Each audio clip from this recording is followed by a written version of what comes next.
So in the past years I struggled to have fun playing games, single player, multiplayer. It just wasn't the same for me as growing up. And then it clicked to me. What about speedrunning? Hold on, that can be right. For those who are not familiar with the term, let the legend Goose Gamer Folklore summarize it for you in 10 seconds. It's a complete joke. Speedrunning is the most degenerate act man has ever come up with. Honestly, the video is longer and it had me laughing really good. So speedrunning is obviously a joke. So why there are so many players trying for the pixel perfect world record run? And sometimes they can also get a little bit excited. Yeah, it's this one. Right here, it's this one! My insane pace. Right here, this is the 112. Right here, yes! This guy got so pumped up that some people are watching this before their exams, going to the gym before their personal best, and basically this is what Albert Einstein listened to when he wrote the Constitution. So, can you speedrun and have fun? Well, if I want to test out this theory, I need all the help to maximize the effort. Okay, so first things first. I need to choose a game, and immediately I thought about my childhood game MDK 2. If you haven't heard of it, let the fellow YouTuber called Lotato summarize it for you. It's a 2000s game made by Bioware. Yes, that's right. And it is a sequel, as you may have guessed from the number 2 in the title. So it's a third-person 3D platforming game with 3 playable characters, and differentiating them apart from their unique playstyles are their looks. A sniper guy in a coil suit, a heavy gunner 6-legged robot dog, and a puzzle-solving genius Dr. Hawkins. And what makes it so memorable? Well, it doesn't take itself too seriously. It has good jokes and plenty of secret rooms and shortcuts, which is why it makes such a good pick for a first speedrun. And honestly, they don't make games like this nowadays. Next step, settings. So here goes for controls, inverted controls. Who would play with inverted controls? Next, audio, effects, volume, okay, music, none, voice volume, EAX, off, otherwise you have to pay for microtransactions. And for video, of course, we need to find the 59 Hz, because you know, since it's 1 Hz lower, you save 10th of a second. I did the math. I'm something of a scientist myself. Studying for the run. So after reviewing the gameplay videos, I found out that this game has unlimited quick save options. And you can exploit it pretty much. So I'm not gonna do that since, you know, with a perfect speedrun, you cannot lose time by dying or restarting the game. So no quick saves. You can skip the intro? What? Is this some kind of a hack, I presume? Since if you know games like GTA 5 or Splinter Cell 1, you know you cannot skip the intro. So no skip intro. And of course the music, I'm gonna need the best song in the world. The first thing that came to our heads just so happened to be the best song in the world. It was the best song in the world. I guess this is it, huh? Fun time. Almost every level starts with a mini game where you need to avoid lasers, asteroids, stuff like that. No hard pressure, but sometimes, indeed, I died in the first part of the game. Apart from that, there is first room skip if you are quick enough. That's what I like about this game. There are a few of these situations where you can save seconds by being fast enough. Oh, and I hit him!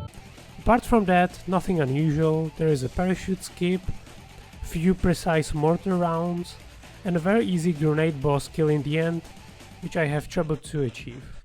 What? It actually hit him only once?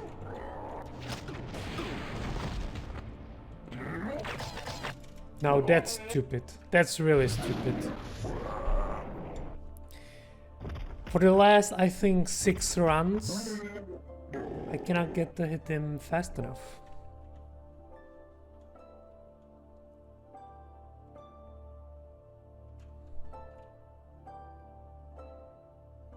That's why I'm sad. Next level you play as the dog. Again, start level is a minigame. There is not much to tell about this level. It serves still as a tutorial for the character, same as previous was for the card. Good strategy is to hit these walls when you are near to them, since then the spawning aliens get behind you and not in front. You also get a jetpack, and if you save enough fuel in this part, estimated minimum of 22, you can skip 2 platforms. If you get enough more fuels, you can skip 2.5 platforms. You also get introduced to the annoying bisons, that's what I call them. No! Also, I like getting the shotgun for the boss fight since it hits his weak spots very early. Not sure if it's worth it, but that's my game. So this is where the game gets serious. Dr. Hawkins lost signal with his janitor and his pet dog. Afterwards, the purple wannabe Thanos alien boss logs into Doc's intercoms and warns him that there is going to be attack on his ship. Dog brags his ship is impenetrable, and then the game starts.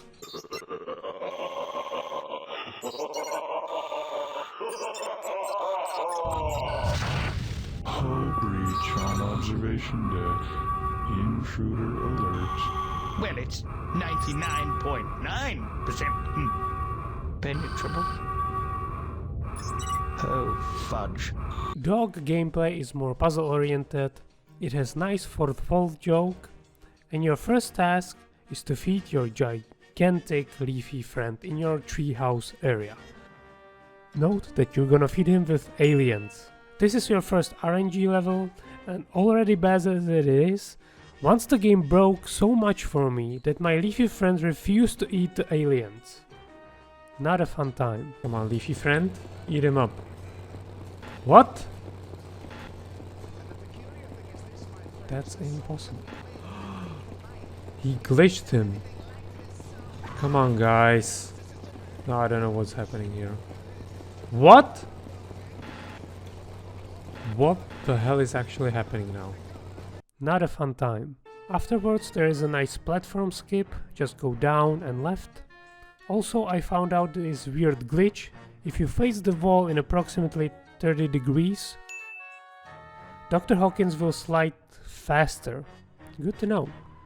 And I don't know why, but the game is bugged for me and it skips the Chuckleberry Fin area. It's the fish maze puzzle game. Just stick to the right side and you're good. And then the loading. I don't know why. Maybe because my PC is so overpowered for this game. But once I hit the elevator, the game makes fun of me. Oh, my game just crashed again. No, okay. It actually crashed now.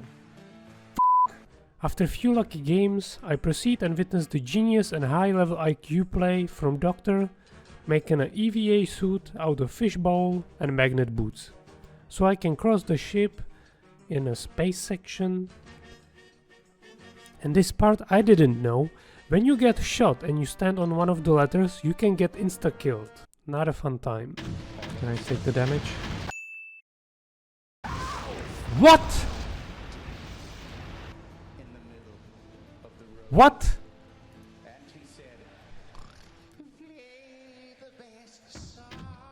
This is impossible, this never happened to me before. Then the boss fight, not difficult, but once I barely finished it with 2 health. Why? Why are you doing this to me?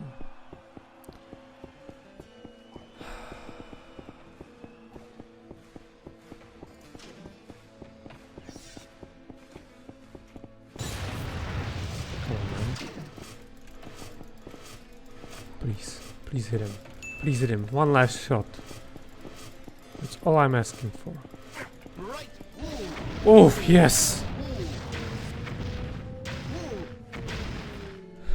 So, when you start, pick up the sniper shield and then you are in a very big arena with 3 bisons and few flying ships. Now the bisons have a weak spot and it's their eyes. If you hit them, they are insta-killed. But to let you know, the eyes blink and they are in their belly. Yeah, this game is weird sometimes. Then I would suggest to pick up the invisibility cloak, remember that for now. And now, finally some aim skilled shooting part. What is that? You play with inverted controls? And the trick is to hit the ball in first seconds. It's another part of the game where it rewards you being quick enough, so of course I trained for this occasion.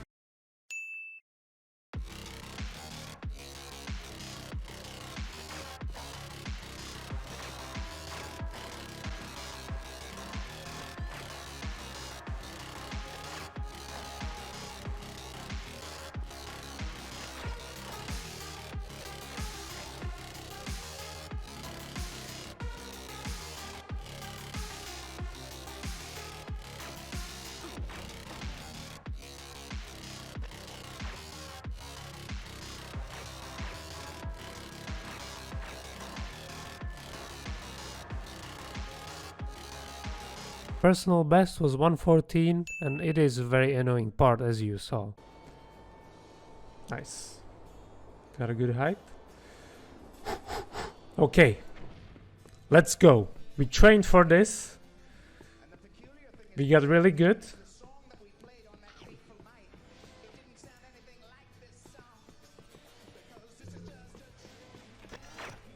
And I missed it.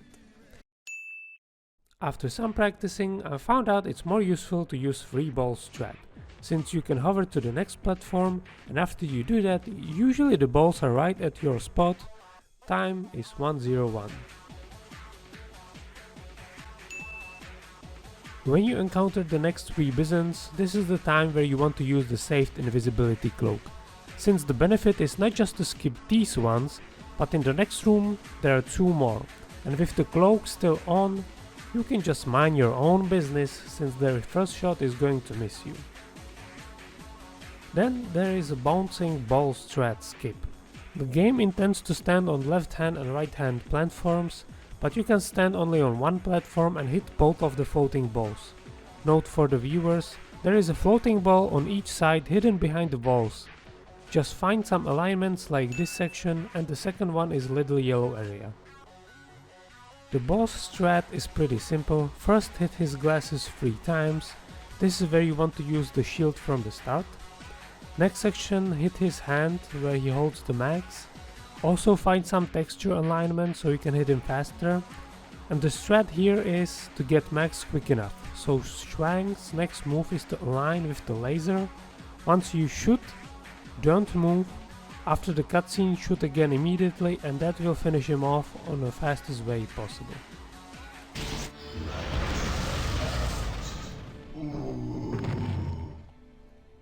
Fluid. Fluid! What's now? Max 2, okay. Max 2 is pretty simple, but it has, in my opinion, the worst intro minigame. You are flying a wide vertical ship, you got asteroids from the left, and pieces of the ship from the right. So, go figure. What?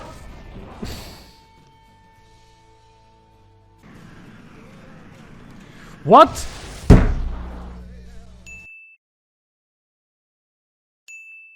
There's so many of the parts flying around, so you really need to... Pixel. Apart from that, I pretty much recommend to learn the path as fast as possible. It's a fast-paced level. But of course, it wouldn't be me if I didn't fail in a simple task, obviously. What? The level is simple. Collect as many miniguns as possible for the boss fight. In this area, save enough fuel for the bridge skip.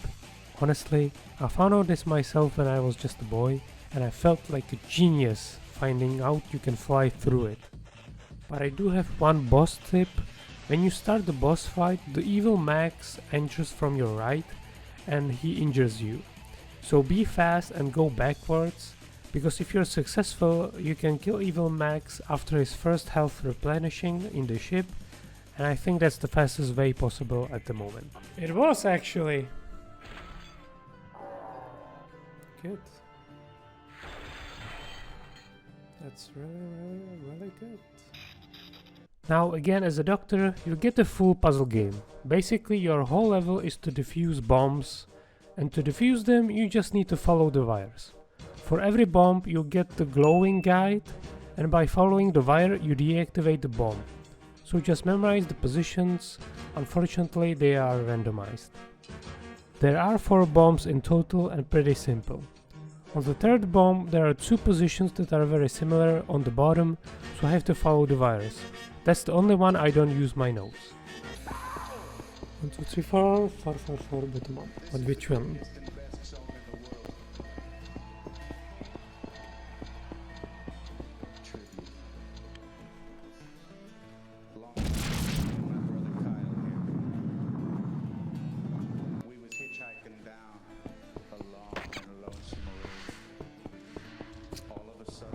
Good run, John. Good run.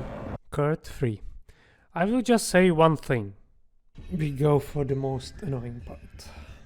So many things that can go wrong here. But I will not get frustrated. I will not. Because it's stupid, it's long, it's boring, and it's aim-oriented as hell. But the question is, do I hate it more than Max 3? Max 3 has for me the most two interesting parts of the whole game. One is again a nice time save moment, but you really have to be fast here. What the hell is happening here?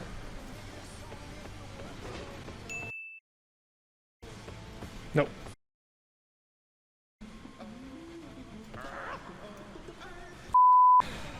Okay. I can make it. God damn it. Or maybe going right. It's just so fucking ridiculous. And I lost. Yes, this is my run killer, since we are almost 80% finished. But that's not the cake I'm talking about. It's this part. So let me give you some context. You are in a very absurd platforming area with a jetpack. But there is a secret. There is a secret elevator that lets you skip it until the end. And what's the catch? Well, nothing. You just need to stand on the elevator and go up. And it's dead. And it's dead.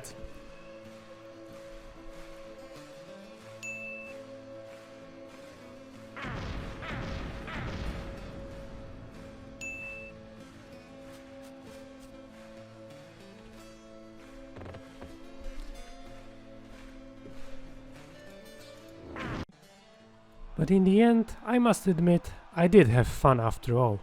When you are quick enough to catch that first time skip, when your strategy works well, and you get the kill in the end, when you practice and then you make the jump, and also you don't fall down. In the end, I think I skipped 113, but I'm not a legend. But I did make the world record. Thank you guys so much for watching. Shout out to Lotato for the review part. If you want to see the full ride, I will post the link somewhere over here. And see you next time. Bye.